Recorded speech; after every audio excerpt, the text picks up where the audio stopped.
Hello students, very much welcome to today's class. Welcome to another batch of class 11th. So this is the last part of respiratory system in plants. Okay, this is the last lecture actually. तो आज हम पढ़ेंगे respiratory balance sheet. कैसे इसको balance करना है, that is the total number of ATP. हमने जो ग्लाइकोलाइसिस पढ़ा था, क्रेब्स साइकिल पढ़ा था, लिंक रिएक्शन पढ़ा था, ये सारे जो मैंने डिस्कस किया था पिछले क्लास में, उसको अपने पास नोट्स बना के रख लीजिए। वो आज आज के क्लास में आपको काम जरूर आने वाला है, राइट।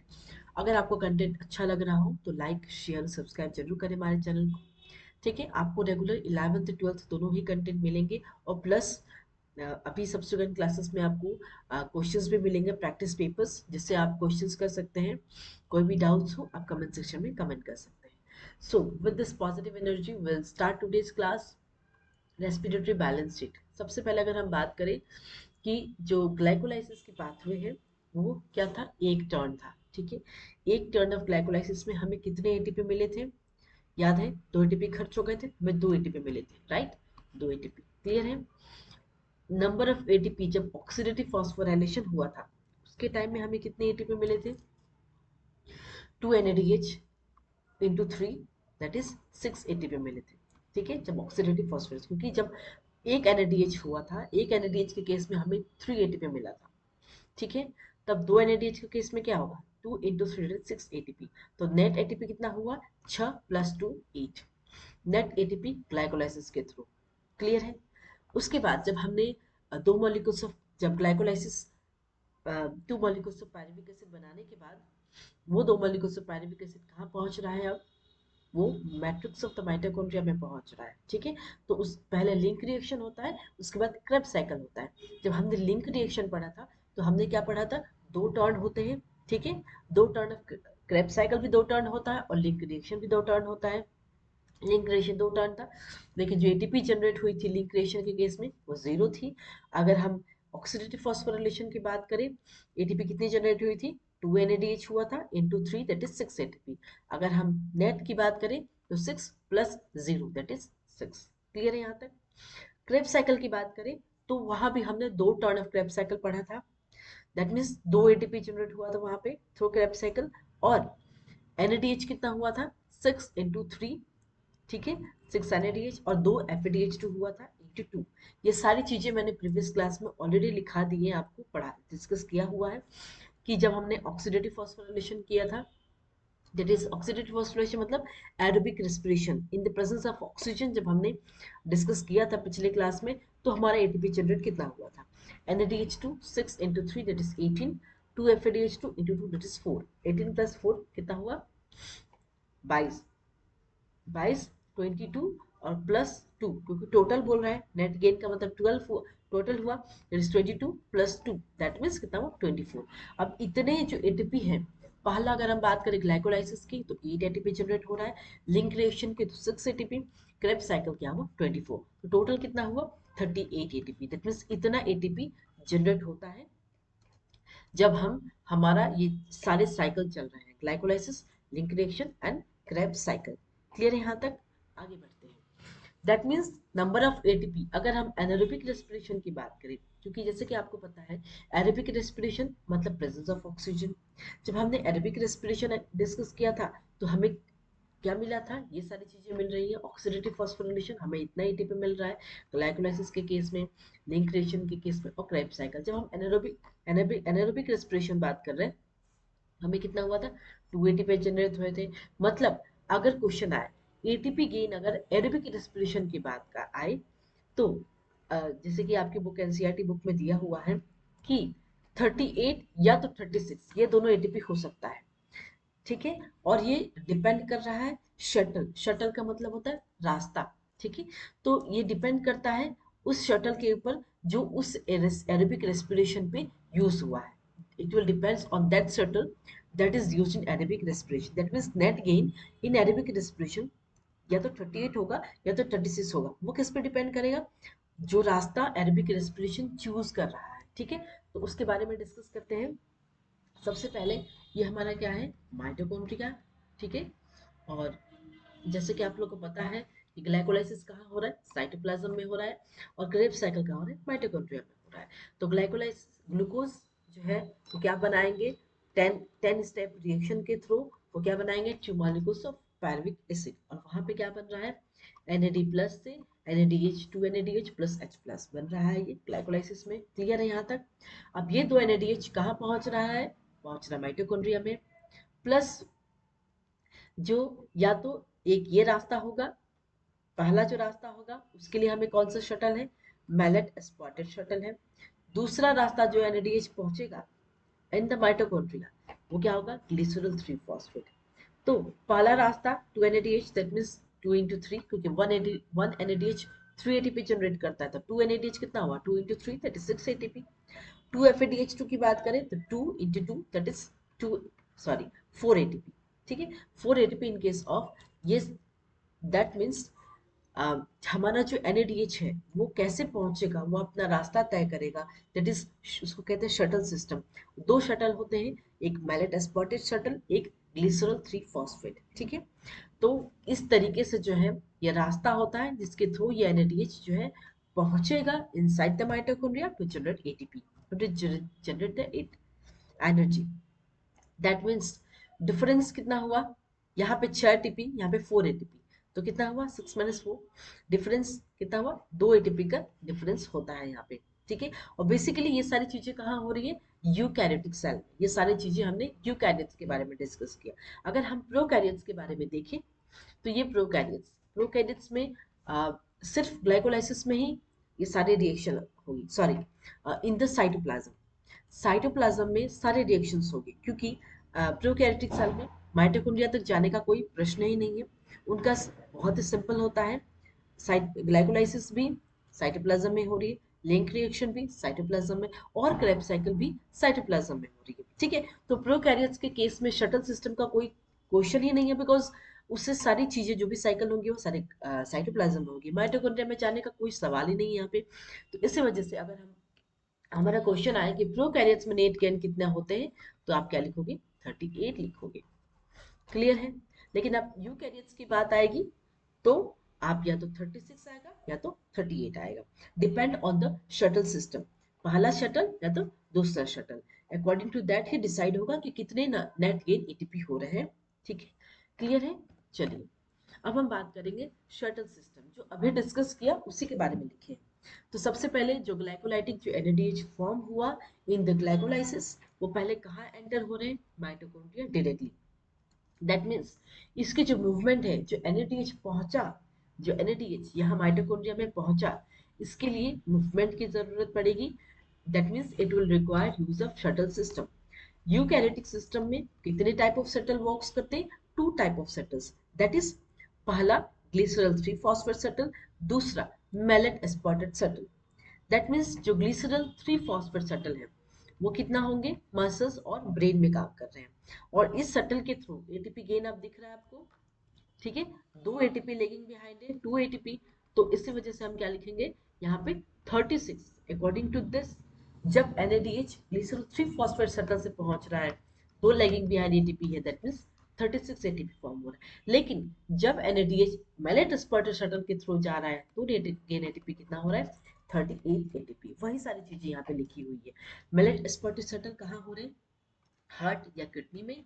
यहाँ पे नो लॉस ऑफ एटीपी, ना एटीपी लॉस होता है, एटीपी गेन होता है। इस वजह से यहाँ पे क्या हो रहा है, 38 एटीपी हमें देखने को मिलता है। ये कहानी थी यूकैरियोटिक सेल में। अगर हम प्रोकैरियोट्स की बात करें तो उनके पास कोई शटल नहीं है, शटल ही नहीं है। क्यों? क्योंकि उनकी जो सेल साइकिल है, जो ये ग्लाइकोलाइसिस है, क्रेब्स साइकिल, ये सारी चीजें कहाँ हो रही है, साइटोप्लाज्म में हो रही है। माइटोकॉन्ड्रिया में जाने की जरूरत ही नहीं है, तो शटल की भी कोई जरूरत नहीं है। तो इनके केस में क्या होगा, एटीपी गेन क्या होगा, 38, that is in anaerobic in aerobic respiration, that means in presence of oxygen. Clear है यहाँ तक? चलिए अब हम बात करेंगे एनर्जी एफिशिएंसी। एटीपी जब टूटेगा एडीपी में और इनऑर्गेनिक फॉस्फेट में, तो कितनी एनर्जी रिलीज करेगा, 8.1 kilo calorie per mole. That means 1 ATP has कितना kilo calorie mole of energy, 8.1 kilo calorie per mole energy. That means total ATP जो फॉर्म होगी इन एरोबिक रेस्पिरेशन, कितने टोटल एटीपी फॉर्म होगा, 38 ATP. Already हमने discuss किया है ये सारी चीजें। एटीपी फॉर्म होगा एरोबिक रेस्पिरेशन के केस में 38 एटीपी।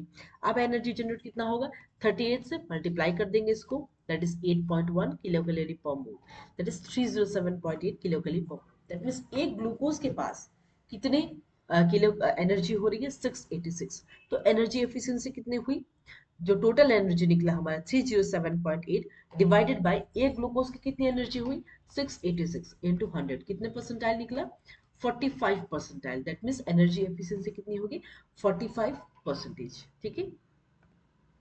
नेक्स्ट अगर हम बात करें एक एटीपी के पास, ये जो जो चीजें हमने किलो कैलोरी पर मोल में लिखी है, अगर सपोज हम आलू लेने जा रहे हैं, या तो हम केजी का है या तो ग्राम का है, आंसर तो सेम ही आने वाला है, चाहे हम केजी बोले 1 केजी, चाहे 500 ग्राम, इक्वल है ना। ठीक है, 1 केजी बोले 1000 ग्राम बोले, है ना, सिमिलर चीजें यहाँ पे हम कह सकते हैं कि किलो कैलोरी जो एनर्जी पर मोल में 686 है, अगर हम किलो जूल पर मोल में है तो उसको कन्वर्ट कर देंगे, तो एक एटीपी में कितना होगा, 34 किलो जूल पर मोल एनर्जी।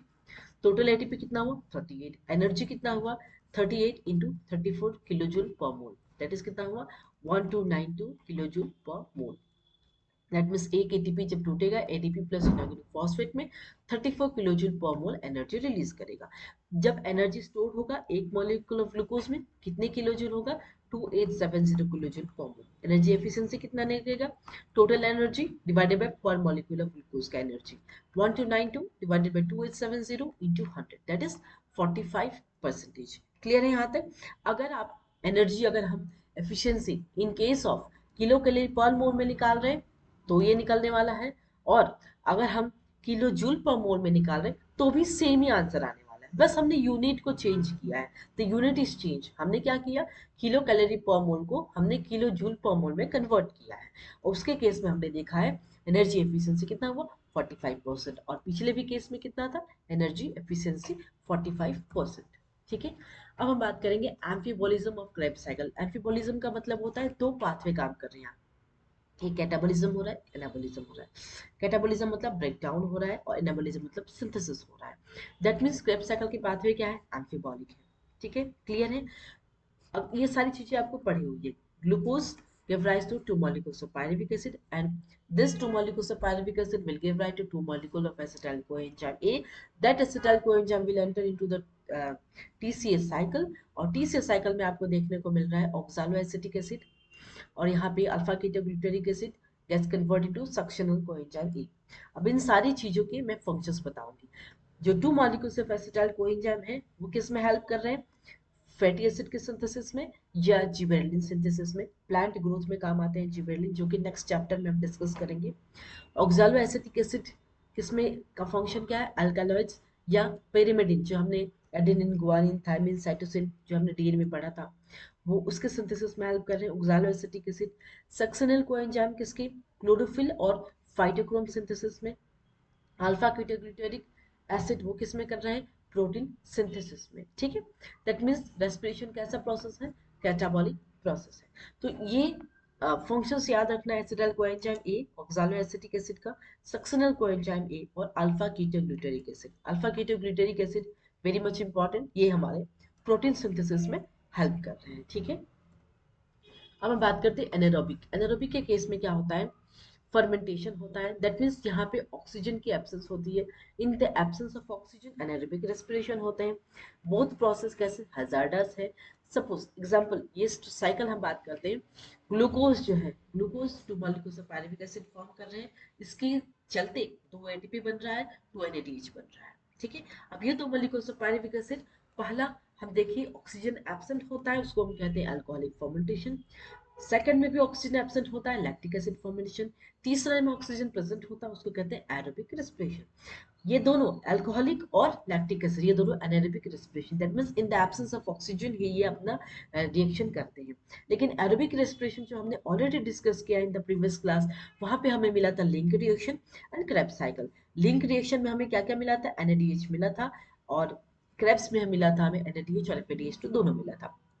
अब ये एनएडीएच2 जो फॉर्म हुआ लिंक रिएक्शन के थ्रू, ये कहाँ चला गया, एटीएस में चला गया, इलेक्ट्रॉन ट्रांसपोर्ट सिस्टम में। अब यहाँ पे जो टू एनएडीएच और ये जो एनएडीएच फॉर्म हुआ, शटल सिस्टम के थ्रू क्या करेंगे, एनएडीएच फिर क्या बनाएगा तोड़ के, एनएडी प्लस। ठीक है। तो इस तरीके से जो है हमारा एनारोबिक रेस्पिरेशन, अल्कोहलिक फर्मेंटेशन और लैक्टिक एसिड फॉर्मेशन फर्मेंटेशन जिसमें ऑक्सीजन की जरूरत नहीं होती। Aerobic was already discussed. हम बात करेंगे अबाउट द एनारोबिक रेस्पिरेशन जो कि alcoholic and lactic acid fermentation. सबसे पहले अगर हम अल्कोहलिक फर्मेंटेशन की बात करें तो इसमें कौन से माइक्रोब यूज करें, इस्ट यूज कर रहे हैं, फॉर्मेंट कर रहे हैं, ठीक है। ये दो स्टेप प्रोसेस है जिसके कारण जिसका एंड प्रोडक्ट होगा वो हमें क्या मिलने वाला है, अल्कोहल, ठीक है। तो सबसे पहले अगर हम देखें glucose give rise to 2 molecules of pyruvic acid जिसमें एटीपी मिलता है, 2 molecule of NAD gets converted to NADH plus H plus, ये उसके बाद 2 molecules of pyruvic acid gets converted to 2 molecules of ethanol और यहाँ पे कार्बन डाइऑक्साइड की रिमूवल हो रही है। जब कार्बन डाइऑक्साइड रिमूव हो रहा है इसको कहते हैं डीकार्बोक्सिलेज एंजाइम यूज कर रहे हैं हम यहाँ। उसके बाद जो 2 molecules ऑफ एसिटल्डिहाइड है या यू कैन से इथानल, तो ये कन्वर्ट हो रहे हैं इन द इथानोल और एंजाइम कौन सी होगी, alcohol dehydrogenase and zinc 2 plus. उसके बाद क्या होगा, ये जो NADH होगा ये ऑक्सीडाइज्ड होगा, 2 molecule ऑफ NADH will gets oxidised to 2 NAD plus और ये प्रोसेस कैसा है, स्लो है। अब ये जो वापस 2 NAD प्लस है वापस ये क्या करेगा, NAD प्लस को रीच वापस बनेगा जब नेक्स्ट ग्लूकोज नेक्स्ट जो ग्लाइकोलाइसिस की सेल साइकिल आएगी, सॉरी वापस से जब ग्लाइकोलाइसिस होगी तब ये NAD वापस NAD gets converted to NAD plus, ठीक है। तो सबसे पहले अगर हम देखें जो पहला स्टेप है जो ग्लूकोज से ये इथानॉल बन रहा है, पहला स्टेप क्या है, डिकार्बोक्सिलेशन हो रहा है, ठीक है। दैट मीन्स तो 2 molecules of pyruvic acid है, it will give rise to 2 molecules of ethanol और 2 molecules of carbon dioxide and energy।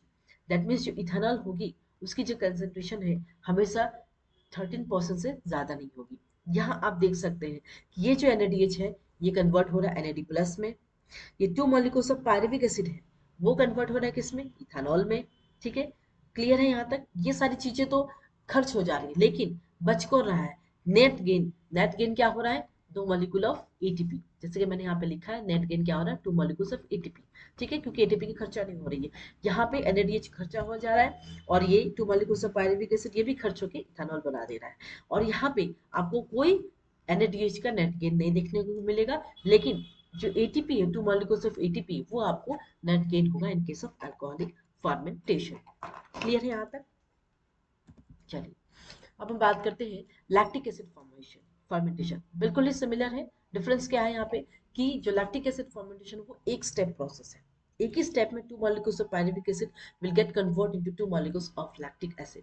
Microbes क्या है, LAB that is lactic acid bacteria, 2 molecules of pyruvic acid will get convert into 2 molecules of lactic acid, 2 molecules of EDP and energy, ठीक है।